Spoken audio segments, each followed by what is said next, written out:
The very first group of people who came to Wildwood on January 1st, 1942, were 8 to 10 individuals who were known as the Frazee Evangelistic Company. The motivation for starting Wildwood was born out of a city evangelistic group that wanted to train other teams to continue the work of gospel medical evangelism in the cities of the world. By spring, they had an educational program begun, and before the summer was over, the Frazees themselves moved into a tent, and they began receiving people that they could help and assist here even before they had the sanitarium built. Wildwood was built on prayer and faith and miracles, and there are untold stories of prayer and faith and miracles that enabled each of the buildings to take place at Wildwood, especially the main ones, the first sanitarium building, Haskell Hall building, what they call the new sanitarium building, which is now an old building. Wildwood is not just interested in foreign missions. We try to stay very involved in our community. We're just outside of Chattanooga, Tennessee, just about 10 miles. And so we regularly have our students doing health expos and door-to-door work. Every week we have colturs going out to work in Chattanooga. Wildwood's had a restaurant for 30, 40 years in downtown Chattanooga, but we've recently reopened under a new name and new management as Green Thumb Vegetarian Kitchen. And we want to bring in all kinds of people into the restaurant and serve them good food with a cheerful spirit, so they can learn who Seventh-day Adventists are and learn what Wildwood is. Our restaurant is our city mission, where our local community can come to our restaurant and enjoy good, wholesome meals, and then also having the opportunity to either give them literature or sharing directly with them what Christ has done for us in our. We started with a little health food store and restaurant outside of my parents' office building there where they practice medicine in Columbus, Georgia. We had a storefront, and at that time we called it Tree of Life. And people came and they bought those very same things that I was preparing in my own kitchen. And so it began as part of the health outreach just that they were doing as part of their medical practice. In those early days even, we had a lot of people who would come from the store to the Institute. And when they came here, we incorporated them into everything that we were doing. So the country store became a principal avenue of evangelism for us. And a lot of those people who came from the store to here would become fully committed to the Lord while they were with us. As we have progressed, of course, the Lifestyle Center is now the main focus here at Uchee Pines, but the restaurant is something that you can go to every day, and the health food store is where you can find the resources that you need in order to be able to live the healthy lifestyle. People come to eat a healthy meal. They come there to pick up supplies, and in the process, they walk into an environment that people have described as being an oasis. The atmosphere changes, a quieter place. We have some soft Christian music playing. So you're kind of, in a way, bridging between the health aspect and over into the more spiritual aspect. People come to Country Life and ask some of the most interesting questions. We had one individual that came in and asked, just as they were going through the checkout, what happens to a person when they die? And then there was another whole group of individuals that wanted to know the same question, but they wanted to know from the Bible, what are your Bible answers? We know you know. And so they came to us and asked that question. So we were able to put together a few Bible texts for them. And sometimes you have people come in and they'll ask a health question, but as you speak to them, you realize what they really want is they just need somebody to talk to. Sometimes they need to have somebody who'll pray with them. And they'll even tell you, I know you're a Christian, would you mind praying with me? And that's, in my mind, where you have a real success story. Probably 60 to 70% of our patients are now cancer patients. And it's so amazing. Cancer is just a pandemic. I mean, they say heart disease is the #1, but I think cancer is going to be soon overtaking that. And we've been reading a lot of other studies that suggest that that's really a reality. Obesity is rampant, diabetes is rampant, osteoporosis is rampant, heart disease is rampant. It's epidemic, and lifestyle changes need to be made. Around 1900, lifetime risk of getting cancer was just 1 in 40. By 1945, it was 1 in 20, and now it's around 1 in 3 people in their lifetime can expect to get some form of cancer. We have established a reputation for being very aggressive in dealing with cancer, and there's been a degree of success, and that it's finding its way out there. What we do mostly here is to boost people's immune systems. You know, God has designed our bodies to heal itself, and our immune system is just amazing. It's the most powerful agent for healing, more than drugs, more than anything that man can do. Everybody has cancer cells in their body. Everybody. It doesn't matter who. But if your immune system is compromised for whatever reason, environmental, lifestyle, stress, you know, whatever the reason is, if your immune system is compromised, then the cancer overcomes you. A change in diet is an important part of the lifestyle program. The guests are taught how to prepare a variety of different foods, and as importantly, how to incorporate a lot of fresh foods into their menus. To help facilitate that, Eden Valley's farm provides fresh organic produce. In addition, the farm provides a bridge to the local community. The neighbors are able to come and participate in Eden Valley's U-Pick program. The team attends various local farmers markets, providing produce to a wider audience. In this way, Eden Valley's farm serves as a ministry to the guests, as well as reaching out to the local neighbors. We've always wanted to keep the farm going, first of all as an educational tool, but it turns out to be far more than just that. We want to learn to grow our own food. We know there's coming a time when we're going to need to grow our own food. Well, of course, we have the Lifestyle Center, and it's the center of everything that we do pretty well here. But the organic farm plays a huge part, and it's going very, very well. We've got one of the best farmers I've seen so far. We have Japanese eggplant here, and I have 2 different varieties of bell peppers, and then I have another Italian eggplant over there, and then another variety of bell peppers on the other side.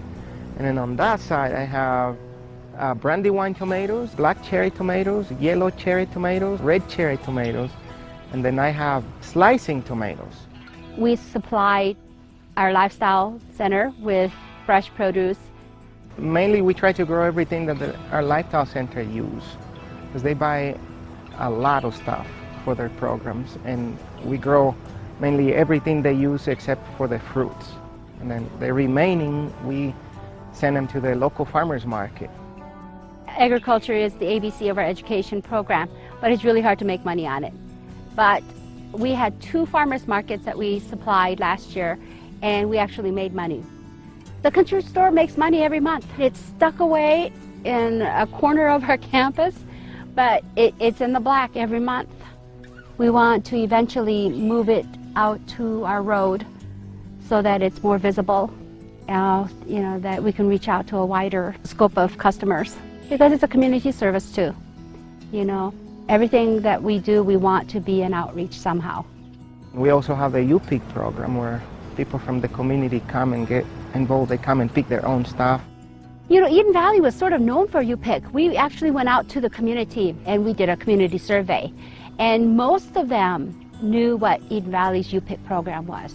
And they wanted that again. So last year we started the U-Pick program, but on a limited basis. But this year we're going to expand it. And we've already sent out flyers to the community. And yeah, they're interested. We have this greenhouse, and then we have another 3 greenhouses down here, a little smaller than this one, plus the orchard up here. We just started this year, and then the raspberry patch. Out in the field we have conventional produce like broccoli, cauliflower, cabbage.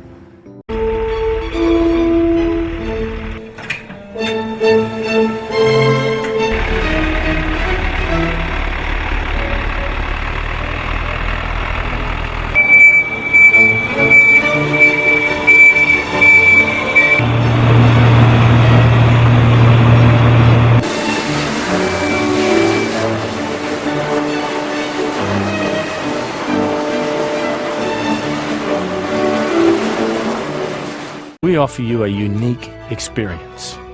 You can come here and you can get your academic diploma.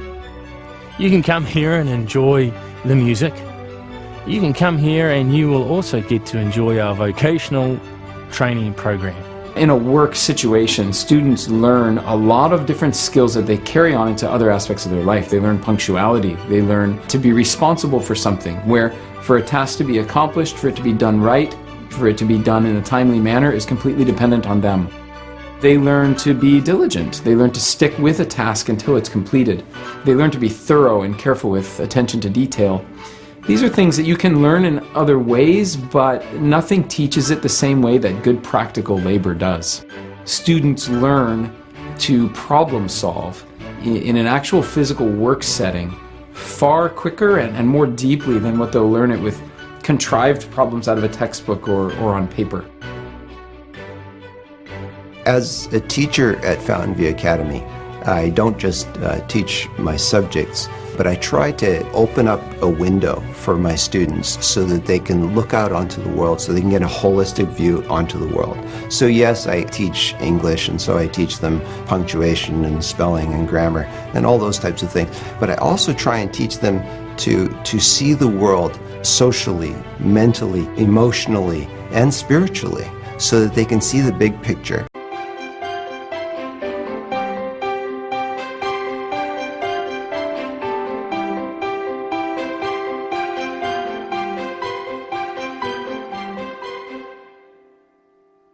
In recent times, we found that the fundraising has become more difficult. The need to rely on what we can generate here has increased and put pressure on us. Since I've been here, we've had avocado trees growing, and we've noticed they're excellent fruit. And somehow it didn't cross our mind for many years that that could be a commercial item. There's areas of Tanzania where they grow a lot of avocados, and we just never got into it. But people started to mention, hey, your avocados are much better. Now we have about 1,000 trees planted. We do have another 1,000 trees in seedlings getting ready to be planted. I believe that as a self-supporting institution, we always aim to support ourselves through our industry, and agriculture has not always been very good here.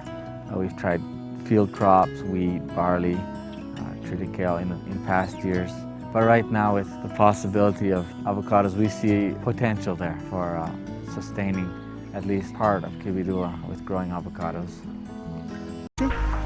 Riverside Farm Institute is a ministry that's dedicated to spreading the word of God, to training people in vocational skills and different areas of practical leadership and work. Riverside Farm Institute was started in 1974 with a group that came from Wildwood. Since then it has grown larger and larger over the years, and right now we're very thankful and happy to be able to minister to people in almost every province of the country and even abroad. We are trying to make people to be self-employed, and some of them to have better living as church members and who can reach out to other people. These courses are designed at training local people in these areas and providing them with skills that make them useful to the Zambian society at large. Some of them will end up working for non-profit areas, others will prefer to work in the business sector, especially in the areas of agriculture and tailoring, and we are very thankful and happy that a number of them have either started their own program or venture, or have found employment in other organizations or companies. The educational department is not self-supporting in the sense that what we charge in terms of tuition does not really cover the cost of the program. That is subsidized by Riverside's industries. One of the industries you see is in my background. It's a banana plantation. We have about 40,000–50,000 plants of bananas that produce our crop, which is sold on the local market and which helps subsidize or pay for a lot of what we do here on the campus. Riverside Farm Institute is a self-supporting ministry. We do not rely on donations at all, and how we support ourselves is through our farming activities.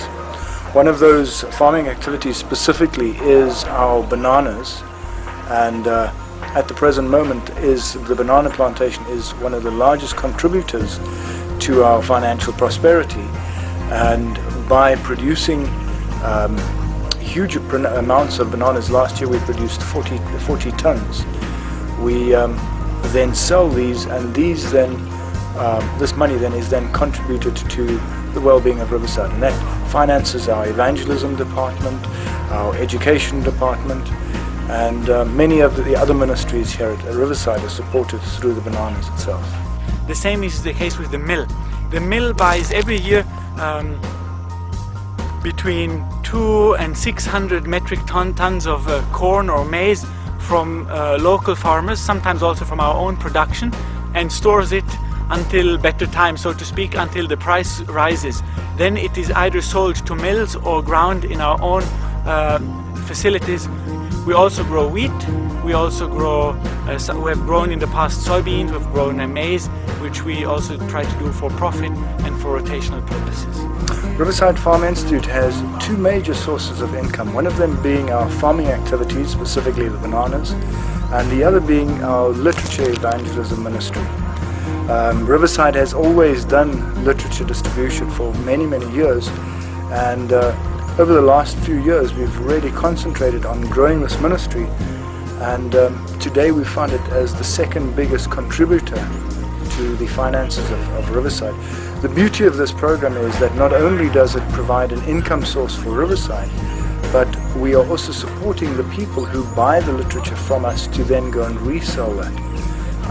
This literature then goes to all corners of Zambia and even to neighboring countries, and reaches people where we could never hope to reach them. So there's a real blessing not only for Riverside, but for the literature evangelists, and eventually for the people who receive the books.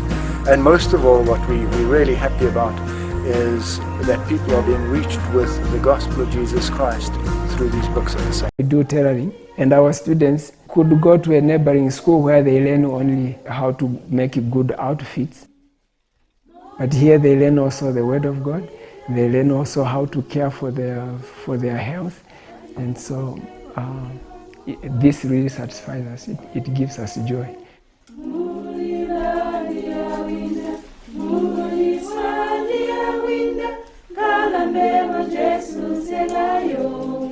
When I finish my course here, I'll first establish my dad's farm. Now it's not already invested, so I have to start planning what I can plant. Because traditionally, just go wherever you find land, you start digging, planting. There's no methodology which is there. But as we do with formulas here, before you start learning anything, you have to pray. You should have a Bible reading.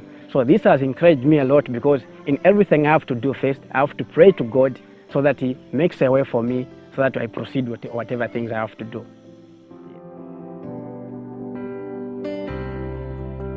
Bananas have always been a great income for Riverside since Dr. Foster had the farm in the beginning, and it seems like it expanded over the years, and it is the best income for Riverside at the moment still. A few years ago we encountered a disease within our bananas, which we're trying to fight and stay on top of it, but it's still a huge blessing to the income for Riverside.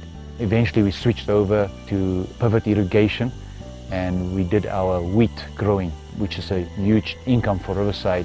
Once a year we grow wheat, and sometimes we rotate it with soya beans. We have a milling department where we used to plant maize in the past, and then we would take it to our mill and have a secondary product. But recently we've been buying from local farmers, bring it to our mill, stack it in our shed, and then we'll mill it during the year so that we have a constant income. Then there are smaller things where we have our own vegetables which we would sell in our small center, and then we have orchards as well. Riverside received a donation from ASI to start a brand new project of pineapples. So we have planted about 25,000 plants at the moment, and every year the suckers can be planted and we can get a little bit more.